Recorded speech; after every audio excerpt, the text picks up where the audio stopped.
up, we'll build a trap out. We fuck all you bitches at the trap out. I can't trust you, okay, can you real address? I can't trust you, okay, can you real address? It don't mean that be like Terrence Tagger. I might fall in love with my trap house.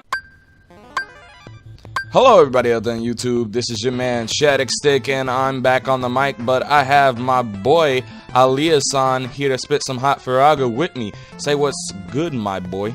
Hey guys, Aliahsan here. I'm back at it again with another collaboration video with the one and only Shadow Stick. I'm glad to be here. I'm glad you're here, man. But today we're really going to be talking about the newest Dissidia information we've gotten. First off, I want to talk about Ace and being in Dissidia, the newest one for, you know, arcade, and hopefully it comes to PS4 because they said, you know, after a year or whatever, it may come, may not, you know, whatever. But how do you feel about Ace being in the Dissidia, my boy? Well, me personally with Ace, I think it was very, very good because personally, I think it was a little bit like there's too much Final Fantasy characters within Dissidia that really just seemingly just have swords and stuff. So like, you know, Ace brings a really nice original take on it with the whole cards and everything like that. And I think it's a glad addition, a great addition.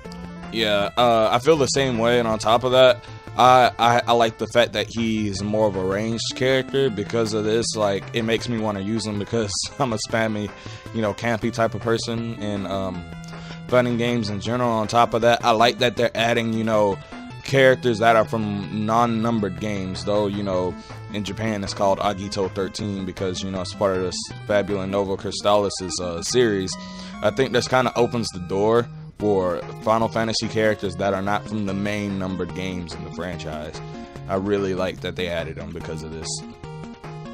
Alright, so on top of this, we're going to move on to, you know, the Spiritus and Materia, you know, debut trailer or whatever. We got, you know, the character of Spiritus, which is just Cosmos, and Materia, which is Chaos, or whatever his name is. I forgot what his name is. But, I like that it seems like, you know, they're working with time in this one versus actually working around the crystals and like the time space within each, you know, game's franchise because of the cog thing. Dina Weiss actually brought this up in his own video pertaining to the new Dissidia news, which he talks about, hey, there are a lot of cogs and stuff in their design, and I was just like, maybe that has something to do with time. On top of this, she has kind of a chess piece thing in her hair, so, you know, I think it, from what he said, is a new game mode or something along those lines. But I'm kind of interested on seeing what it is. It might actually be a story mode or have something to, you know, pertain to the story, or it might just be another mode, because hopefully you get to play as the gods or whatever. If you get to play as Materia, like in said game mode, separate from, you know, being able to play the other characters, like, I feel like it might be something along the boss rush mode. If not, I just feel like this is just the story, or they're giving like some kind of story mode for the arcade games, because, you know, fighting games typically have something along these lines. How do you feel, Ali? No, I completely agree with that argument. I mean, well, some fighting games don't even come with a story. They really come with a limited story. Yeah. I mean, there's small story elements here and there, like they just like have like their own backstory, and they just come in like there's like no build up. There's just straight up. It's like, you killed my father. Let's fight. You know what I mean? It's just like no build up.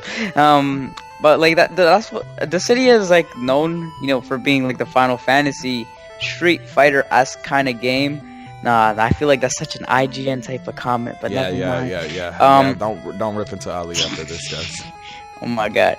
But what I'm trying to get at is that, you know, Dissidia is actually known for having the build up, and seeing this, it's a little bit, I'm not gonna say anything because this is just simply a trailer. There probably is build up, there probably is a pretty nice story alongside it, but then the people, you know, it is arcade, so I don't expect it to have story, but I want this on PS4, so it might have story.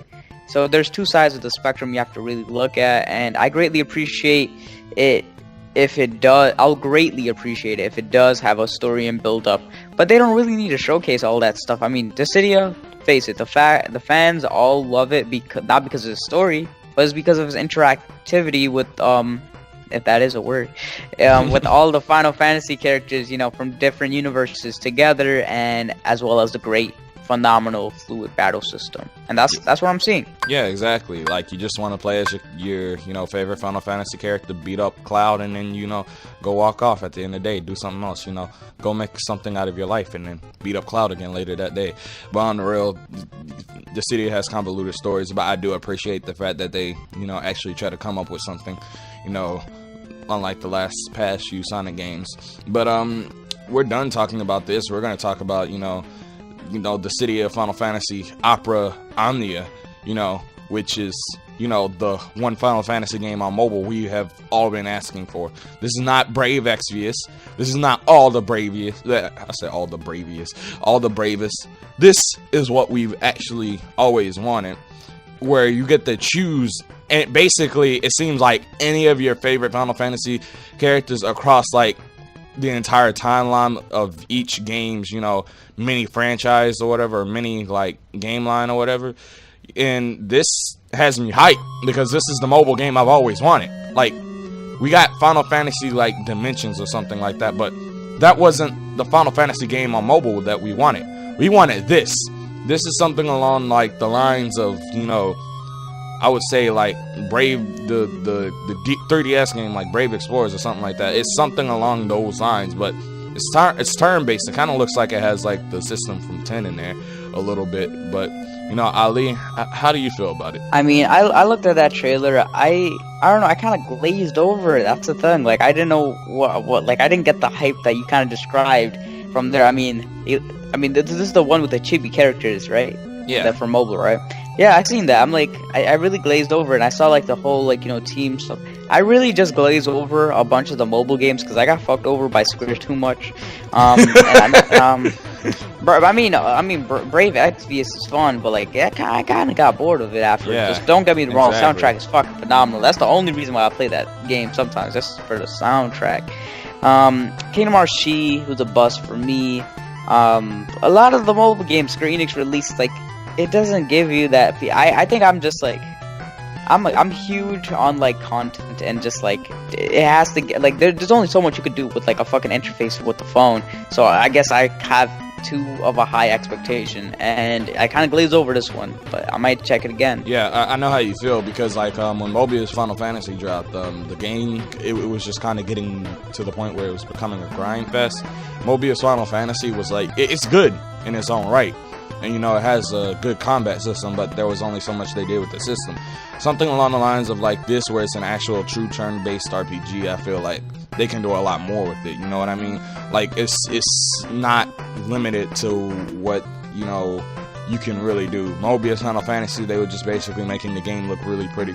Brave Exvius, they were just trying to make you super hype and give you 5 stars, and, you cry after you realize, oh man, I've been playing this game for, this long and for this many hours, and now I'm bored. And you really don't do anything after that, because then the game becomes a grind fest. And then all the Bravest was just trash. It was just tapping away. I got addicted to that game, though. But on the real, though, like, I'm really hoping for this Dissidia to, be the one Final Fantasy game on mobile that everybody enjoys. I hope if they do have some kind of summon system that it's not relative to, like, Mobius Final Fantasy, Brave Exvius, or any other kind of mobile game out there, like, especially the anime mobile games. They tend to have this summon system that, people wind up just sinking money into because they want better summons, and I hope they don't do something along those lines. I'm really hoping for this to be just like a Final Fantasy mobile game that I can get into, and I can play, like, when I'm on the bus, or when I'm going somewhere, when I'm in a car, or something like that, you know what I mean? Yeah, I mean, this is Square Enix we're talking about, Shaddy. I don't think that's gonna happen. They need to make their money somehow. bro, don't bring down my hopes, bro. Don't let me down. Now, if we have to pay for this game, like, if it's, say, like, $5, I think it's probably gonna be good. I don't think they're gonna have the summon things in it, though. I don't know. It's weird. Like, some people, like, it's weird like this. If a game is $4.99, and, like, if you buy it, it's like the most perfect game ever. A lot of people are still thrown away because it's like a lot of the apps are, like, free on App Store, and, like, then again, if you think about it like this, it might be a free app, but, like, 99% of the time, they have, like, in-game currency which costs money. which it ends up being more than fucking $5. It ends up being like fucking $200 when you're spending your real money into it. So I think that's just like really genius. Like that's why a lot of like mobile marketers are kind of doing it like that, because you make more money, plus it's like appealing to people like me, which they're it's free app, but it's like pay to win. Exactly. So it's a cycle. It's a dreadful cycle. I'm telling you, Shattuck. Hope I want it to be $5 now, just so I can buy it and never have that happen. But I would probably it might fuck you. They might fuck you over on both fronts. Like you gotta pay for it and you gotta pay to win. Nah, I don't think they're gonna do that. I don't think they're gonna do that. Don't let Sakaguchi approve of this, man. But like there are other like Square Enix, Final Fantasy games that have just been ported over, which I don't count those as actual mobile games. We have Final Fantasy, I think everything from 1 to 6 up on there. Yeah.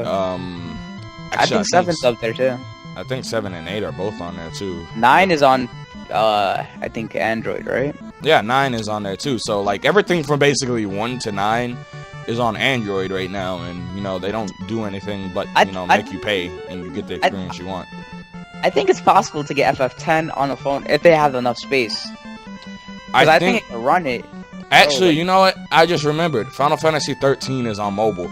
So if they had something like 10 on there, it would have to be like 13 where it's streamed to your mobile device. I actually played it. It's actually not as bad as I thought it would be as far as 13 being streamed, the quality and stuff like that. But that's I'm really easy. Yeah, I know, it's ridiculous. I didn't expect that. I'm just like, hello. PS games on a phone, yo, that shit. One day we're gonna play PS4 games on the phone, and we all gonna be amazed. It's like you want to play Uncharted 4 on the phone? We got you. Got you. Monorail, to wrap up this video, I have high hopes for that mobile game. As someone who plays a lot of mobile games, I got high hopes for it. Ali does not have high hopes for it, and it gives me crippling depression. But this is with your man Shattuck Stick and Ali on the mic. Don't forget to comment, like, and subscribe. Share this video with your friends. Ali, you got any closing statements? Nah, I'm good. But it was an incredible opportunity being here. Thank you guys for watching, and peace out. I guess that was a closing statement, but whatever. Peace, man. Kiss, kiss.